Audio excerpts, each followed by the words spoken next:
Arc Raiders is cooked, like completely and utterly cooked. I'm not even being dramatic here. Look at these numbers. 2 weeks ago and within 3 days, 99% of players just vanished, gone, poof. Meanwhile, a game about ducks, literal ducks with guns, just sold over 500,000 copies. A game with a $60 million budget and years of development is getting absolutely dunked on by ducks. Ducks! And the full release is in 2 days. So yeah, we need to actually speak about this. Yo, what's up, is your man and only Stotimon, and today we are diving into Arc Raiders situation because honestly, I don't even know what to feel right now. I played the beta, I actually enjoyed it, but then I watched the player count nosedive faster than my KD ratio in a sweaty lobby. And now I'm just sitting here after 3 days and wondering, is this game dead on arrival? But here's the thing, it's not all doom and gloom. There's actually some really interesting stuff happening here. And by the end of this video, I think you'll understand why. Arc Raiders might still have a shot, even if it's a slim one. Let's get into it. After getting access to Arc Raiders 2 weeks ago, Arc Raiders lost 99% of its concurrent players. That is not an exaggeration, that's the actual number. Now some of you are probably saying, Stoti, it was a beta test, of course people left when it ended. And yeah, you're technically right, but here's what worries me. The conversation died with it. Look at Twitter right now, look at Reddit, look at YouTube. Where are the clips, where are the montages, where are the people counting down the days until launch? They're just not here. And with 2 days away from release, compare that to when Delta Force and Arena Breakout had their betas, people were starving for more content. The hype carried through.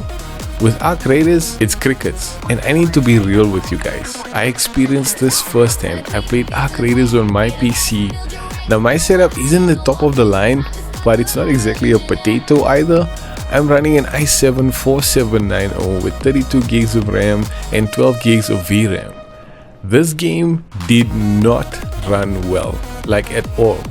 I'm talking stutters, frame drops, the whole 9 yards. And this is supposed to be a game launching on console and PC simultaneously. If my rig is struggling, what are console players going to experience? Now you could be saying, yes, your PC is a potato, but I play most, if not all games at the highest settings at 60 FPS. Why at 60 FPS? Because my 80-inch TV is limited to 60 FPS. And before anybody comes at me saying it's a skill issue or upgrade your PC, this is a 2025 release. Games should be optimized better than this, especially when you're competing against games that run butter smooth. Now let's talk about the elephant, or should I say the duck in the room. Escape from Duck-Off, a satirical top-down extraction shooter where you play as a literal duck, sold over 500,000 copies. Some reports say it's even closer to 1 million now. Let me repeat that. A game about ducks is outselling a AAA extraction shooter. And you know what? I kind of respect it. Escape from Duck-Off knows exactly what it is. It's not trying to be the next Duck-Off. It's not trying to revolutionize the genre. It's just a fun, goofy game about ducks shooting wolves and alien mushrooms, and people love it for that. Meanwhile, Arc Raiders is over here trying to be the thinking man's extraction shooter, with all this serious lore about robots and humanity's survival, and nobody's buying it, at least not yet. But here's where I'm going to pivot, because despite everything I've just said, I've actually had fun with Arc Raiders during those few hours I played. The game has ideas, really good ideas actually. The AI is legitimately impressive. These aren't just bullet sponges or brain-dead bots running into walls. The robots in this game feel purposeful. Each one has a specific role, and you can tell the developers actually thought about how these enemies would behave. Watching a quadcopter drone struggle to fly after you shoot out one of its motors, that's cool. That's engaging. That makes the world feel alive in a way that most extraction shooters don't even attempt. The third-person perspective actually works way better than I thought it would. I was skeptical going in at first. I'm a first-person guy through and through, but they balanced it quite well.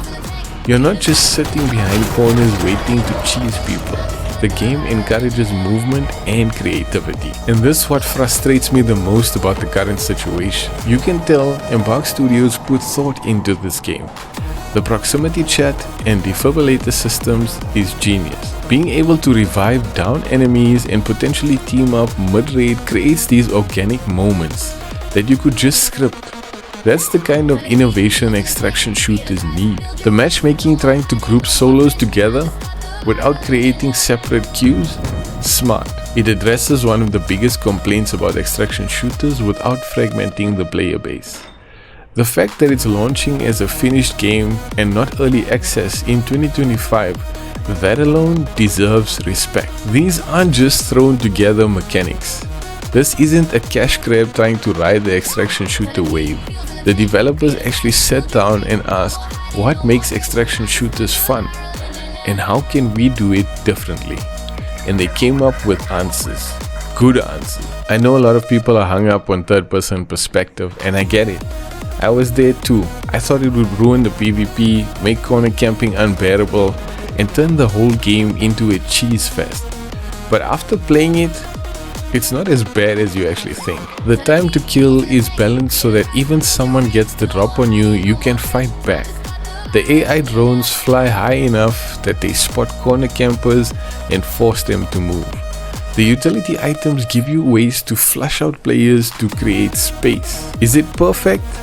No. Will some people never like the third-person PvP? Absolutely. But it's not the disaster everyone predicted. And honestly, it makes the game look different. When you see gameplay of Arc Raiders, you immediately know it's Arc Raiders. That's valuable in a genre where every game looks like Tarkov with a slightly different filter. But here's the thing we need to talk about. The uncomfortable truth that nobody wants to say out loud. Extraction shooters are a trend, a fad, and like all trends, they tend to pass. They pass with time, and a short time at that. We saw it with Battle Royales, PUBG exploded, Fortnite dominated, Apex Legends came in hot. And then what? The market got oversaturated. Games like Hyperscape, Realm Royale, Radical Heights, remember those? Exactly. They came and went.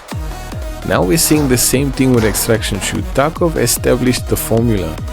Then came the Cycle Frontier, dead. Marauders, dead. DMZ, abandoned by the devs. Hard Zone, dead on arrival. Even the successful ones like Delta Force and Arena Breakout Infinite are bleeding players. The initial hype wears off, the grind sets in, and people move on to the next big thing. And Arc Raiders is launching right into this environment. 2 days before release with a 99% player drop-off from the beta and minimal buzz. That's not a recipe for success. You want to know why Escape from Tarkov is selling 500,000 copies while Arc Raiders is struggling to maintain hype? It's simple. Tarkov doesn't take itself too seriously. People are tired of hardcore, super serious extraction shooters that demand 500 hours of your life just to understand the basics.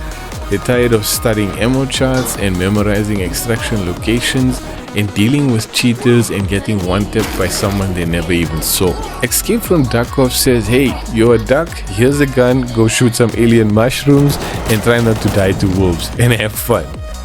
That's it. That's the pitch, and it's actually working. It's accessible, it's funny, it knows it's ridiculous and leans into it.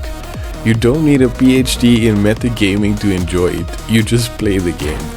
Arc Raiders tried to innovate with the hardcore extraction shooter space. Escape from Tarkov said screw the space and did its own thing. And right now in 2025, that's what people want.